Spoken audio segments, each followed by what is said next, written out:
Shalom, buenas tardes a todos, bienvenidos a una nueva charla.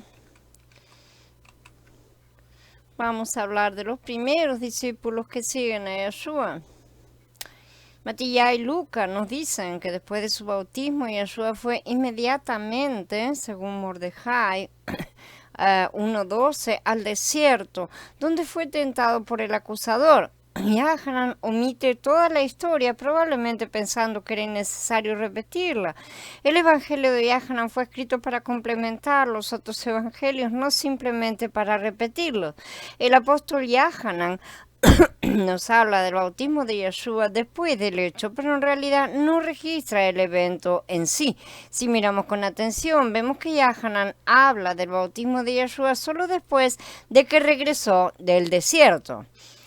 Aquí está el orden de los eventos. Yohanan el Inmersor había sido cuestionado por la delegación de los fariseos en el capítulo 1 de Yohanan, ¿no es cierto?, del 19 al 25. Luego, al día siguiente, vio a Yeshua que se acercaba y dijo: he aquí el Cordero de Elohim, en el Pasuk 29.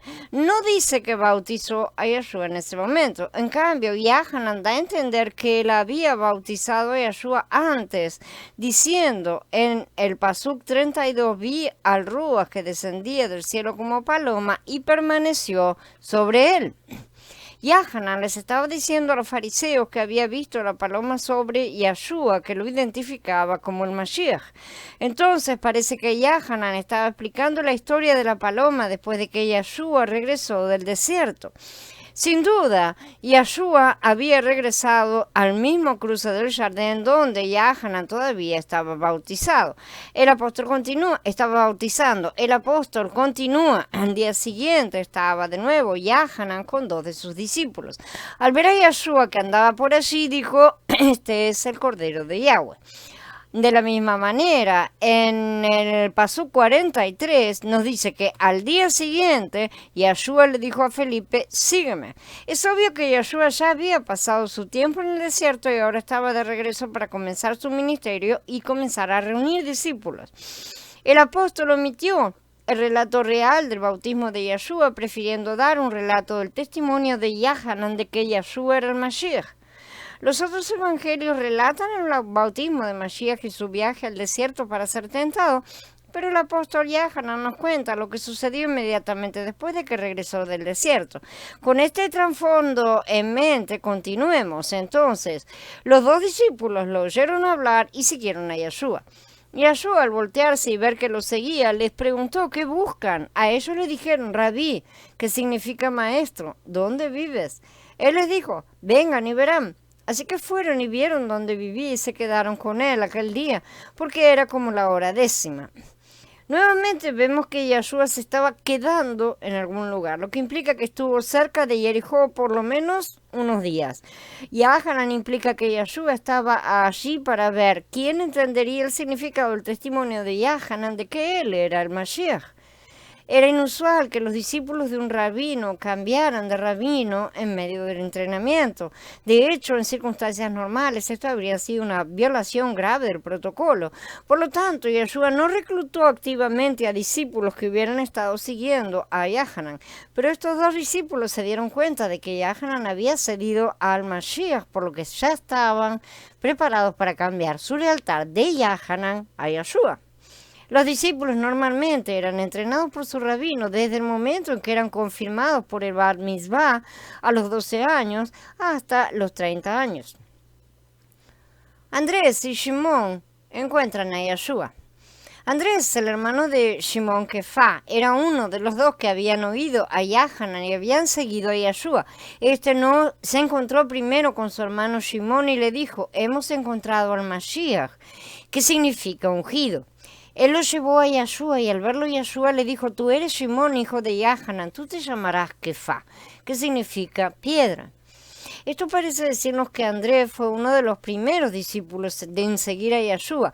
Inmediatamente encontró a su hermano Shimón, le contó las buenas noticias. Cuando Yeshua vio a Shimón, lo nombró Kefá, piedra. Yeshua en realidad no les dijo a estos discípulos que lo siguieran. Fueron los discípulos quienes habían decidido seguir a Yeshua. Yeshua tomó nota de su deseo y solo dijo: vengan y verán. Yahshua quería que se tomaran un tiempo para tomar una decisión transformadora.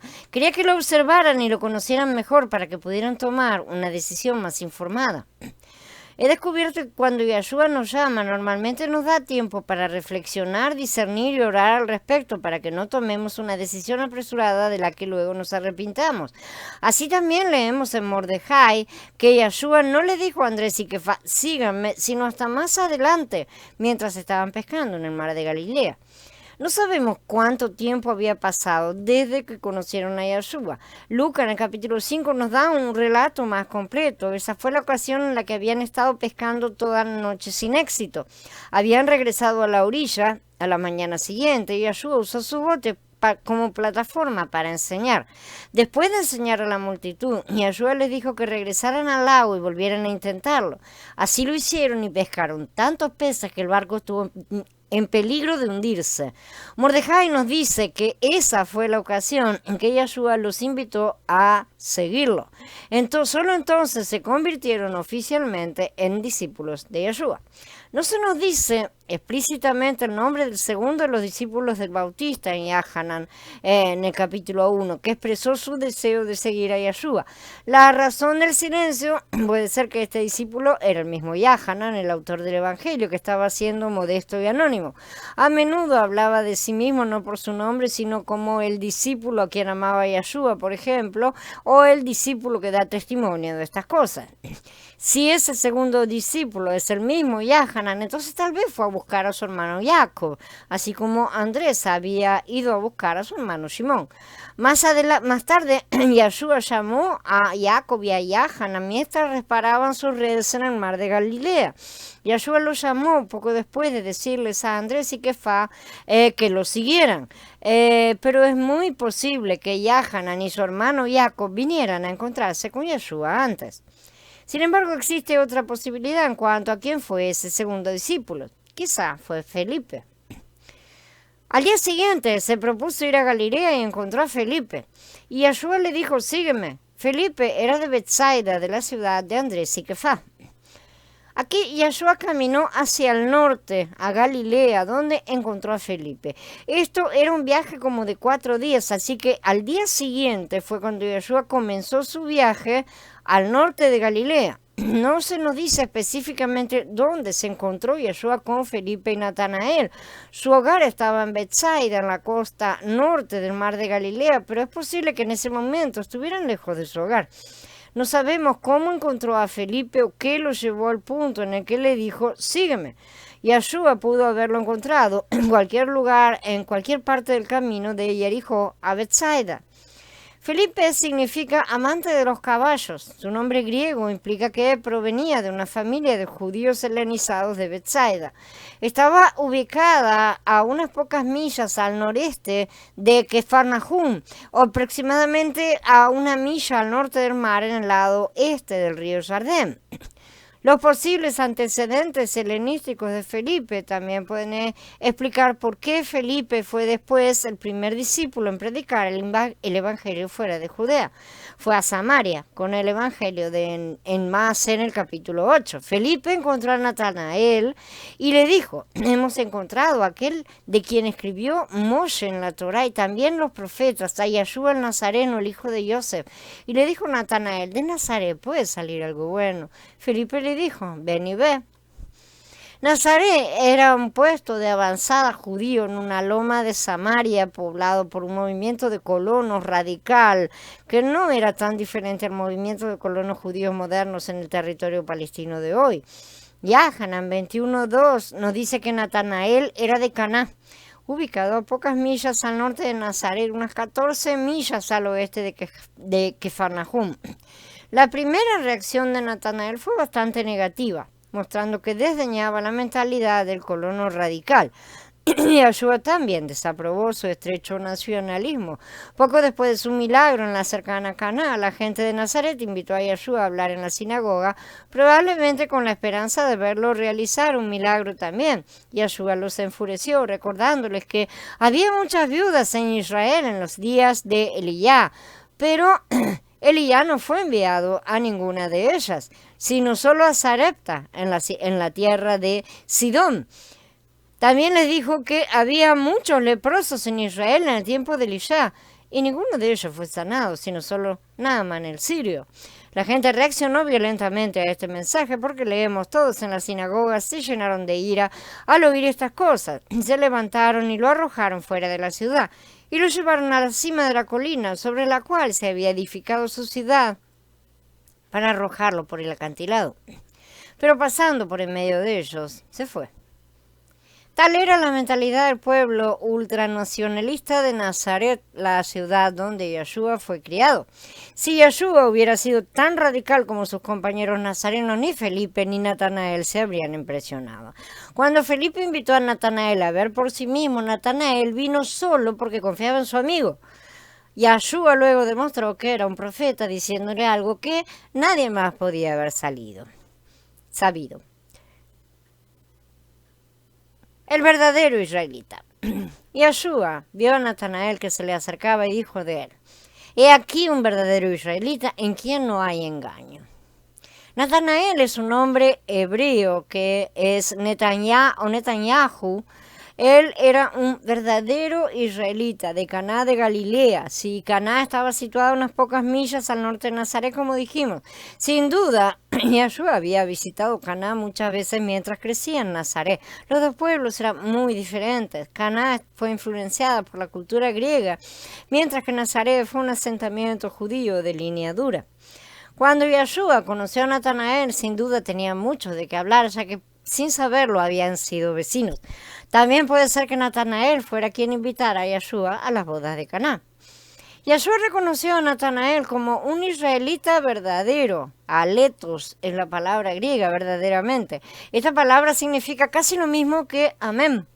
Obviamente, amén es una palabra hebrea, no griega, pero Yahanan la emplea dentro del texto griego de su evangelio. Cuando la palabra se duplica, amén, amén, se usa para mostrar acuerdo al prestar un juramento, como en Bamidbar en el capítulo 5 o Nehemia en el capítulo 8.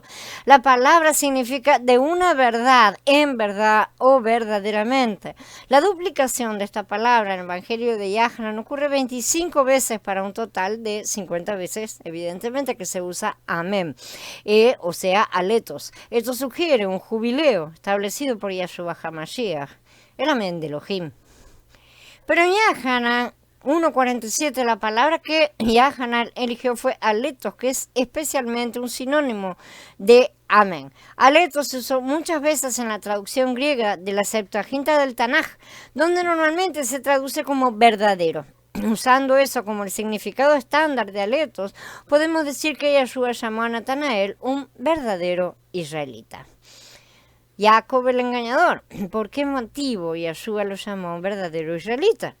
Fue porque no tenía ningún engaño. Esto nos lleva de regreso a Jacob, quien se convirtió en israelita después de luchar con el ángel Peniel.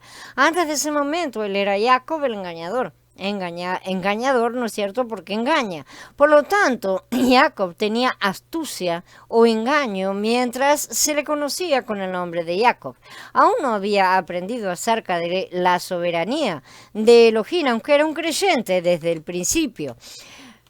Jacob conocía su vocación, pero pensó que tenía que conspirar, planear, luchar para obtener la primogenitura. Solo cuando luchó con el ángel llegó a ver a Elohim cara a cara y se dio cuenta de que la promesa de Elohim no dependía de su propia obra. Luego dejó de luchar y pudo entrar en el reposo de Elohim, sabiendo que ningún hombre en la tierra tenía el poder de impedirle cumplir el llamado de su vida. Elohim puede hacer lo que prometió y se propuso hacer con él. Asimismo, Yeshua reconoció que Natanael había pasado por una lucha similar y la había vencido. Por lo tanto, era un verdadero israelita sin engaño, un hombre de fe, un vencedor. La lucha de Natanael. Natanael le dijo: ¿cómo me conoces? Yeshua respondió y le dijo: antes que Felipe te llamara, cuando estabas debajo de la higuera, te vi. Yeshua realmente vio a Natanael debajo de una higuera, Probablemente no, sin duda. Yeshua se estaba refiriendo a un encuentro espiritual de algún tipo que fue paralelo al encuentro de Jacob con Peniel. En aquel caso, Yeshua interpretó el papel de Peniel en el rostro de Elohim, ¿sí? Porque esto nos prepara como para una conversación posterior entre Yeshua y Felipe en el capítulo 14 de Yahanan. Felipe quería que Yeshua les mostrara al Padre, pero Yeshua le dijo, el que me ha visto a mí ha visto al Padre. Por lo tanto, así como Jacob dijo después de luchar con Peniel, he visto a Elohim cara a cara, así también Yeshua representó al Padre y los discípulos pudieron ver a Elohim cara a cara, contemplar a Yeshua. Todo este encuentro sienta las bases para el propósito más amplio de Yahanan al escribir su evangelio, que era mostrar cómo Yeshua, el agente de Elohim, manifestó la gloria de Elohim en la tierra. Incluso antes de las 8 señales milagrosas de este evangelio que manifestaron su gloria, según dice Yahanan, la gloria de Elohim se manifestó en Natanael a través de un encuentro espiritual desconocido que lo transformó en un verdadero israelita. Fue su momento Peniel. Curiosamente, Yahanan no nos dice nada más sobre este encuentro. Quizás fue demasiado personal, pero fue suficiente para sentar las bases de la verdad sobre cómo todos los creyentes deben ser transformados de jacobitas a israelitas. Shaul agrega, para nuestro entendimiento, pero nosotros todos mirando a cara descubierta como en un espejo la gloria del Adón, somos transformados de gloria en gloria en la misma imagen, como por el Ruach del Adón. Somos transformados al contemplarlo como Él nos contempla a nosotros. En el contexto vemos que esto es posible solo cuando el velo del antiguo pacto se quita de nuestro rostro. El antiguo pacto esconde la gloria de Elohim en el rostro de Moshe, pero al volver al nuevo pacto se quita el velo y revela la gloria en el rostro de Yeshua HaMashiach. Natanael ve la gloria en Yeshua. Natanael le respondió, Rabí, tú eres el hijo de Elohim, tú eres el rey de Israel. Esta es la respuesta de un verdadero israelita. Natanael confesó la soberanía de Mashiach como rey de Israel. De la misma manera, cuando Jacob reconoció la soberanía de Elohim, se convirtió en israelita. Jacob luchó toda la noche hasta que el ángel le tocó la cuenca del muslo y se la dislocó. Este fue su momento de la verdad, porque entonces se dio cuenta de que en realidad no estaba luchando contra su hermano Esaú, sino contra Elohim mismo. Entonces Jacob quedó discapacitado y ya no podía luchar. Al perder ganó. Solo podía aguantar y no soltaría hasta que el ángel lo bendijera. Al dejar de esforzarse, fue bendecido. Al comprender la soberanía de Elohim, recibió un nuevo nombre, Israel. Elohim gobierna. Los nombres hebreos que terminan en el, ¿sí?, que viene de la palabra Elohim, indican que Elohim es el que realiza la acción. Por lo tanto, Israel no debe ser visto como un hombre gobernado por Elohim, ¿sí?, como muchos piensan, porque el enfoque no está en el gobierno del hombre, sino en el gobierno de Elohim. El nuevo hombre de Jacob testificó que Elohim gobierna. Lo que califica a un hombre para gobernar con Elohim es su revelación de que Elohim gobierna. Esta es la única forma en que un hombre puede realmente pensar en sí mismo como un administrador o fideicomisario del reino. Cuando Jacob supo que Elohim gobernaba, recibió el nombre de Israel como testimonio de esta revelación y entendimiento. Esta fue una revelación transformadora porque Jacob cambió al contemplar el rostro de Elohim en Peniel. Así también Natanael había sido un Jacob convertido en Israel del Brit Hadashah. Una vez que Yeshua se reveló como aquel con quien Natanael había luchado espiritualmente, tal vez debajo de la higuera, inmediatamente confesó, tú eres el rey de Israel. Yeshua no solo era el rey de la nación de Israel, sino también era el rey del hombre Israel, por extensión del mismo Natanael. La higuera. La referencia de Yahshua a la higuera es bastante oscura, especialmente porque Yohanan mismo no desarrolla ese tema en el resto de su evangelio. Por lo tanto, la higuera es tan misteriosa como el encuentro mismo de Natanael. Sin embargo, cuando conectamos esto con el mensaje de Yohanan el Bautista, nos damos cuenta de que Yohanan fue llamado como el agente de visitación de Elohim para investigar el fruto de la nación de Yahudá, es decir, la higuera. Comienza a surgir una imagen. El inmersor dijo, de hecho, el hacha ya está puesta a la raíz de los árboles, por tanto, todo árbol que no da buen fruto es cortado y echado al fuego. Yohanan vino buscando el tipo de fruto espiritual que Elohim pudiera disfrutar comiendo. Pero Yahudá era una higuera estéril. El mismo Yohanan fue ejecutado después de un año de ministerio y Yahshua se hizo cargo de la investigación durante los 3 siguientes años. Al final de la investigación, Yahshua maldijo a la higuera infructuosa y se secó para nunca más dar fruto, como dijo Yahshua. El caso es que Natanael tuvo su momento de peniel debajo de una higuera. La fruta madura cae debajo de un árbol, por lo que Natanael, como individuo, desempeñó el papel de un higo maduro. La implicación es que él era uno de los árboles frutales, aunque la nación en su conjunto fue infructuosa. Dar fruto es la señal de un verdadero israelita. Cielos abiertos. Y le dijo, de cierto, amén, amén, te digo, verás los cielos abiertos y los ángeles de Elohim subiendo y descendiendo sobre el Hijo del Hombre.